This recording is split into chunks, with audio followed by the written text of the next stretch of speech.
자, 오늘 이번 주에 이제 세 번째 챕터인 39장을 하기로 하겠습니다. 또 다른 그 스튜디오를 한번 써보려고 그 이쪽에 주컨 정보관에 있는 스튜디오에 한번 와봤습니다. 자, 39장 호흡기계 질환 약에 대한 겁니다. 여기 뭐 대표적으로 그 천식이라든가 그 COPD 이 관련해서 어떤 그 약들을 사용하는지에 대한 설명드립니다. 첫 번째 천식에 대한 설명을 하도록 하겠습니다. 천식은 그 엘러지 반응의 일환이죠. 뭐 운동을 과격하게 해서 한다거나 아니면 꽃가루 아니면 뭐 동물의 털 뭐 다양한 요인들이 있는데 그 요인들을 정확하게 알지 못하고 이제 벌어지기 때문에 조금 위험한 일들이 많이 벌어지게 됩니다. 그런 엘러지 반응으로 천식이 일어나게 되면 그 기관지가 수축 반응을 해서 호흡이 짧아지고 가슴이 답답해지고 그것들이 이제 계속 반복이 되게 되면 염증 질환으로 이제 발전을 해서 그 상당히 그 뭐 사람을 괴롭히는 형태가 되고 있죠. 근데 천식은 그 치료하는 치료제가 있지 않습니다. 다만 그 증상을 완화하는 즉 기관지 수축을 좀 완화시키거나 염증을 완화시키는 그 완화하는 약들만 있게 되죠. 따라서 천식은 그 예방, 교육 이런 것들을 통해서 예전에 소아 그 사망이 많이 됐던 부분들을 상당히 감소시키고 있습니다. 따라서 나라마다 그 천식과 관련되어 있는 행사 그리고 교육 이런 것들을 자주 하고 있습니다. 참고로 매년 5월 첫 번째 화요일은 세계 천식의 날입니다. 여기 지금 사이트 주소를 보여주고 있는데요. 한 번씩 들어가 보시기 바랍니다. 지나스마 org입니다. 이곳에 들어가게 되면 아스마에 대한 치료에 대한 프로토콜, 그 최근에 이제 업그레이드된 내용들, 그 다음에 세계 천식의 날에 어떤 액티비티를 나라마다 하고 있는지 그 살펴줄 수가 있습니다. 그 올해 같은 경우에는 5월 첫 번째 화요일이 그 5월 5일이었습니다. 어린이날이기도 하고 우리나라 같은 경우는요. 그리고 세계 천식의 날이기도 하죠. 이날 그 나라마다 뭐 액티비티를 뭐 특별한 걸 하는 건 아닙니다. 뭐 천식배 축구 대회, 천식배 그림 그리기 대회, 뭐 천식배 글짓기 대회 이런 것들을 보통 하고요. 그 수상을 하고 나서 천식이란 이러이러한 일들이 벌어지기 때문에 좀 주의가 필요하고 그럴 때는 빨리 병원으로 가는 게 좋겠다 정도의 교육 활동들을 합니다. 이제 그런 교육 활동만으로 사망률을 급격히 줄였기 때문에 그 의료진들이라면 예방에 대한 것들을 좀 관심을 가지면 좋겠다라고 하는 생각들을 합니다. 천식에 쓰는 그 치료 증상을 완화시키는 거는 두 가지가 있습니다. 기관지 수축이라고 하는 것들이 증상이 나오기 때문에 이것을 막는 약들을 첫 번째로 쓰고요. 그 다음에 장기적으로 되면 염증 반응이 일어나기 때문에 이것을 억제하는 약을 대표적으로 쓰게 됩니다. 기관지를 수축시키는 그 근육을 수축을 그 억제하는 또는 이완시키는 데 작용하는 그 수용체를 박찬 교수님한테 잘 배우셨겠죠.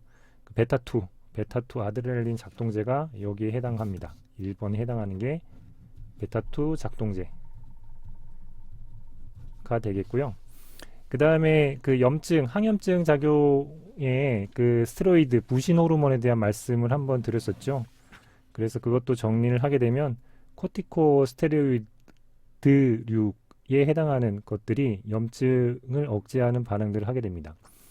대신 코티코스테로이드 호르몬 제제들은 장기간 투여를 하게 되면 여러 부작용이 있다는 말씀을 지난 시간에 드렸었는데요. 그래서 이쪽 천식에서는 인할레이션, 흡입용으로 그 필요한 곳에만 그 노출하는 과정으로 사용을 하게 됩니다. 이것들에 대한 것들이 왜 가장 일반적으로 쓰이는 천식 약인지는 그 치료 프로토콜에 대한 설명들을 하면서 말씀을 드리도록 하겠습니다. 이쪽을 보시면 여러 가지 천식 네, 초점이 안 잡힌 것 같아서 초점을 한번 다시 잡아서 그 교재를 보여드리고 있습니다. 그 여러 가지 그 에피소드에 대해서 말씀을 드리면 천식의 수축 반응이라고 하는 것들이 일주일에 2번 미만으로 일어날 때, 그 다음에 2번 이상 일어날 때, 매일 일어날 때, 그 계속 일어날 때 이렇게 이제 구분이 되고 있고요. 이런 구분하고는 상관없이 그 어떤 것들을 쓰는가를 보게 되면 그 신속하게 증상을 완화시키는 제제로서는 그 베타2 아고니스트, 베타2 작동제를 쓰고 있다라는 것들을 볼 수가 있고요. 그 다음에 롱텀 컨트롤, 즉 장기적으로 증상을 이제 완화시키는 게 중요한 것이 염증을 억제하는 거기 때문에 이날레이션 코티코스테로이드를 줄여서 ICS라고 하는데 ICS를 쓰고 있다는 사실을 알고 있습니다. 증상이 더 심각해질수록 ICS의 농도를 높게 로우 도즈에서 미디엄 도즈 또는 하이 도즈로 높인다는 걸 알 수가 있다라고 하는 거죠. 따라서 천식에는 두 가지가 기본이다. 베타2 아고니스트 하는 작동제와 그 다음에 이날레이션 코티코스테로이드 제제를 쓰는 것들이 천식의 기본 원칙으로 되어 있다 해가지고 이 두 가지는 꼭 기억해 줬으면 좋겠습니다. 베타2 작동제에는 두 가지 종류가 있습니다. 작용 시간에 따라서 짧은 시간 작용하는 숏 액팅 작용하는 베타2 아고니스트가 있고요.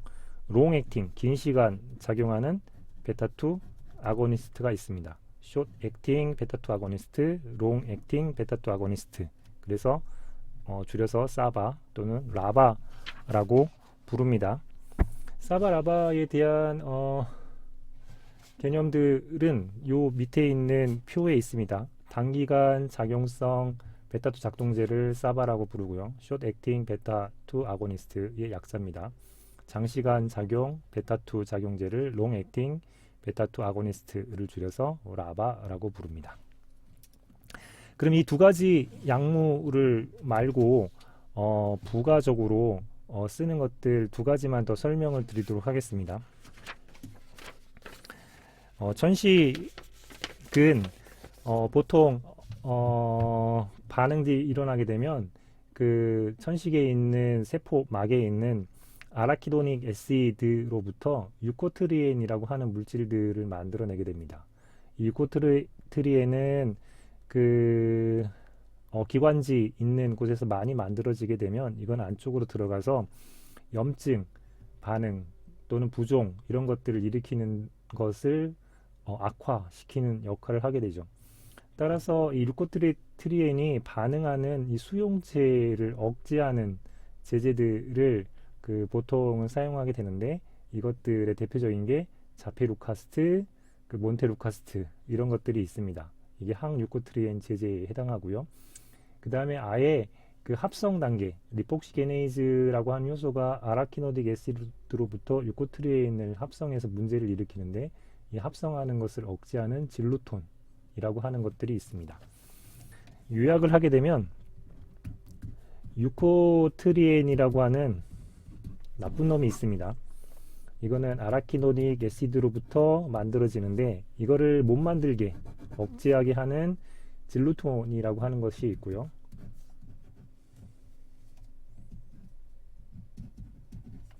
그 다음에 이 녀석이 수용체하고 이제 반응을 해가지고 작용할 텐데 이 수용체하고 반응하는 부분을 억제하는 자피루카스트하고 그 몬테루카스트 같은 것들이 있다라는 것을 기억해 주시면 될 것 같습니다.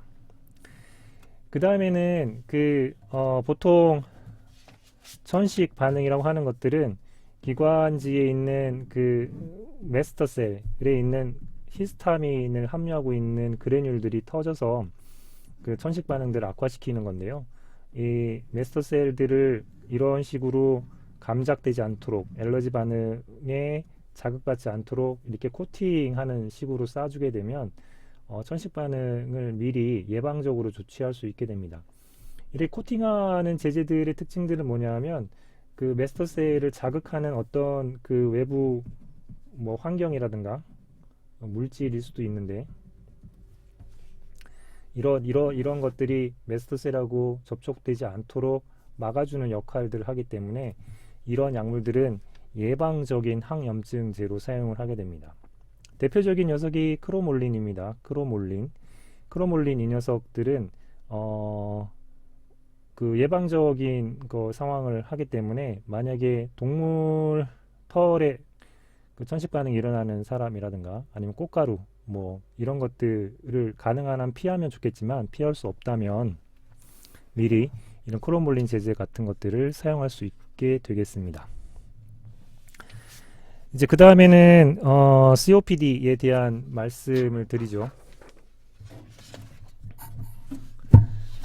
COPD는 말 그대로 크로닉 그 obstructive pulmonary disease라고 해서 계속 만성적으로 그 폐쇄성 폐질환에 대한 이야기가 되겠습니다. 비가역적으로 기관지가 점점 폐쇄되는 거기 때문에 그 여기에 대한 그 치료도 마찬가지로 치료제가 없고요. 그 계속 폐쇄되거나 또 염증이 악화되는 부분들을 컨트롤, 매니지먼트 하는 것들이 중요해서 천식에 쓰는 약들의 연소성상에서 사용한다라고 생각을 하시면 될 것 같습니다.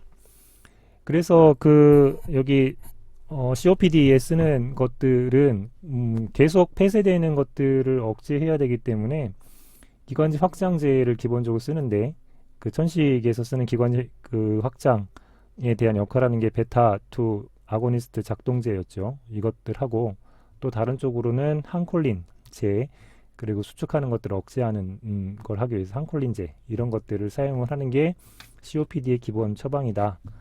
더 나아가서 장기적으로는 염증에 대한 부분들을 억제를 해야 되기 때문에 이날레이션을 할 수 있는 코티코스테로이드 제제를 사용하는 형태로 COPD는 되어 있다라고 하는 겁니다. 이러한 천식이나 COPD의 제제들은 중요한 게 흡입기에 그 사람들한테 제재들을 준다라고 하는 겁니다. 여기 흡입기 제대에는 두 가지가 있습니다. 하나는 그 메터드 도즈 인할러라고 하는 계량 흡입기라고 하는 MDI 제제가 있고요. 두 번째는 드라이 파우더 인헤일러라고 하는 DPI 제제인 그 건조불만 흡입기가 있습니다.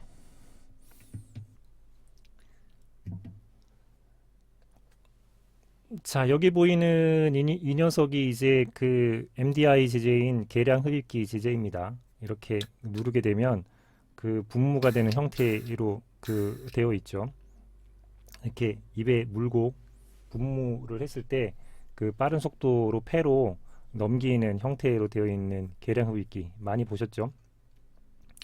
그 이 계량 흡입기 같은 것들을 이제 환자한테 처방을 하게 되면 이제 간호사 분들이 좀 설명을 잘 해 드려야 됩니다. 이것들을 그 보통 폐활량 같은 것들을 건강검진을 할 때 주로 후 하고 부는 그 일들이 많기 때문에 이것을 빠르게 들어 마셔야 되는데 입에 대고 누른 다음에 후 하고 부는 잘못된 그 사용법들을 하는 환자분들이 계시고요. 그 다음에 건조분말 흡입기라고 하는 DPI 그 제제에 대해서 대표적으로 생긴 게 이렇게 생겼습니다. 이게 열게 되면 그 여기를 한번 딸깍하게 되면 이 안쪽에 그 파우더가 그 일정량이 장착되는 형태로 되어 있죠. 건조분말로 되어 있기 때문에 이것도 폐 속으로 그 깊숙하게 집어 넣도록 끝까지 빠른 속도로 흡입해내는 것들이 중요해서 훅 하는 방식으로 써야 되는데 사람들이 이게 건조분말이라도 하다 보니까 여기에 이제 잘못된 사용례가 되게 많은데 이런 식으로 쓰게 됩니다. 분말이 이 안에 들어있다고 생각해서 입에 대고 다 털어놓은 다음에 그 폐로 집어넣는 게 아니라 그 위로 집어넣는 방식으로 사용을 하게 돼서 그 치료 효과 또는 증상 완화 효과가 거의 없게 이제 다시 재방문하는 일들이 벌어지게 됩니다. 그래서 이런 것들에 대한 사용을 잘 설명을 해야 된다라고 하는 겁니다. 그래서 이제 흡입기 기술에 대해서 다시 말씀드리면 MDI 그 계량 흡입기 같은 경우는 서서히 그리고 깊게 들이쉬도록 교육을 하셔야 되고요. DPI 같은 경우는 신속하고 깊게 흡입하도록 환자한테 잘 교육시켜야 됩니다. 이런 것들이 교육이 얼마나 중요하냐 하면 이제 문제에서도 나오죠. 이렇게 그 DPI에 대해서 적절한 흡입 방법을 기술한 것들을 찾아라 라고 하게 되면 폐로 약물 수송을 최적화하기 위해서 신속히 그리고 깊게 흡입하도록 지도를 해야 되고 교육을 시켜야 되는 게 중요하게 되겠습니다. 그런데 어르신들이 천식에 이제 걸려 있는 경우에 이게 서서히 그 숨을 들이마시는 게 쉽지가 않습니다. 그래서 이것들을 도와줄 목적으로 스페이서라고 하는 그 도구들이 있습니다. 스페이서는 아까 보여드렸던 이 계량 흡입기 그 MDI 제재 앞쪽에다가 이런 공간이 있는 통들을 연결시켜서 이쪽으로 그 약물을 분무해 가지고 딴 데로 이제 새 나가지 않도록 한 다음에 3-4번 정도 그 들여 마시는 과정을 통해 가지고 폐로 그 약물을 도달할 수 있도록 도와주는 장치라고 보면 되겠습니다. 이런 것들을 썼을 때 잘 세균 감염 같은 것들이 하지 않기 위해서 헹궈내는 것들이 중요해질 거고요. 그 다음에는 비염에 대한 설명들을 하겠습니다. 알레르기 비염도 이제 마찬가지이죠. 그 나중에 이제 항히스타민 제제에 대한 설명들을 드리게 될 텐데요. 이제 그것에 대한 부분들을 사용할 수가 있겠고, 히스타민이 이제 알레르기 반응을 일으키는 중요한 물질 중에 하나이기 때문에. 근데 비염에서는 한 가지 수축 반응하고 좀 다른 약물들을 쓰게 됩니다. 어떤 약물을 쓰냐 하면 알파 아드레날린 작용제를 쓰게 됩니다. 이 녀석은 그 수축을 일으키는 녀석인데 천식에서는 오히려 이완시키는 베타2 작동제를 썼는데 왜 비염에서는 알파 아드레날린 작용제를 쓰는가 라고 생각해 보면 이런 것 때문입니다. 그 비염이 일어나게 되면 비강, 그 코 그 안쪽에 있는 점막이 확장이 돼서 그쪽에 세동맥들로부터 여러 가지 점액 물질, 콧물에 해당하는 이런 것들이 줄줄줄 흘러내리게 되는 증상들이 일어나게 되죠. 따라서 이렇게 확장된 세동맥을 수축시켜야지 그런 콧물 흐르는 증상들을 완화시킬 수 있기 때문에 세동맥을 수축시킬 수 있는 알파 아드레날린 작동제를 비염에서는 사용을 한다라는 것들을 이해해 주시게 되면 되겠습니다. 근데 대신 이것들을 자주 쓰게 되면 이제 수축 반응들을 일어나지 않게 되는 일들이 일어나서 3일 이상 사용하는 것들은 권장하지 않고요. 또 다른 방식으로 기관지로 넘어가게 되면 알레르기 반응에 의해서 천식, 비염 이런 것이 동시에 있을 때 기관지 수축에 또 안 좋은 영향들이 있기 때문에 주의해서 사용을 해야 되는 형태이죠. 마찬가지로 그 비염도 알레르기성 반응들이어서 이것들을 예방적으로 조절하기 위해서 알레르기 원하고 접촉하기 전에 투여하면 좋은 형태로 크로몰린이라고 하는 것들이 있는데 이 크로몰린도 비염에 사용한다라고 하는 것들을 이해해 주시면 될 것 같습니다. 그러면 이 39장 호흡기계 그 질환약의 이제 마지막 사용하는 형태로 이제 기침 치료에 대한 약물들을 설명을 하도록 하겠습니다. 기침 반응은 이렇게 보시면 되죠. 말초에 어떤 자극 원들이 일어나는 게 기침 반응의 1차적인 거고요. 이 기침 반응 자극 원들이 하게 되면 그 뇌에 이제 들어가서 기침을 하라라고 하는 명령을 이쪽에 내리게 됩니다. 기침을 하라. 그러면 기침을 억제하려면 두 가지 방법이 있습니다. 하나는 이 자극을 못하게 이쪽을 막아내는 방법이 하나가 있고요. 두 번째는 이런 자극이 올라가더라도 뇌가 이 부분들을 인지하지 못하도록 하는 방법들이 있습니다. 그 자극에 대해서 이쪽 말초가 이제 인지하지 못하게 하는 방법이 있고, 뇌가 이제 이런 그 자극이 있다라고 하는 것들을 인지하지 못하게 하는 방법들이 있죠. 이 두 가지 다 신경에 대한 부분들의 감수성을 떨어뜨리는 반응들이기 때문에 가능한 한 그 정말로 호흡이나 음식 섭취 또는 약물 섭취에 불편한 상황들이 아니라면 특별하게 이제 권장은 하고 있지 않습니다. 하지만 이런 것들이 이제 필요한 경우가 생기겠죠. 그 계속 이제 기침 반응들이 일어나서 약 또는 더 나아가서는 음식물조차도 이제 못 먹는 일들이 벌어질 수 있겠죠. 그러면 하나하나 이제 말씀을 드리면, 그 이쪽에 있는 벤조나테이트 같은 경우에는 이 말초에 있는 이 기침 반사에 대해서 반응하는 것들을 억제하는 작용들을 하고 있는 것들입니다. 그래서 말초 작용에 기침 반사를 억제하는 벤조나테이트가 있고요. 이거는 기침의 억제로 잘 사용하고 있지는 않습니다. 잘 사용하는 것 하나 설명드리기 위해서 설명한다고 보시면 되고요. 두 번째는 이제 중추 신경의 그 반응들을 억제하는, 즉 이런 것들을 억제하는 약들을 쓸 수 있는데, 이거는 어떻게 보면은 마취제에 해당을 하겠습니다.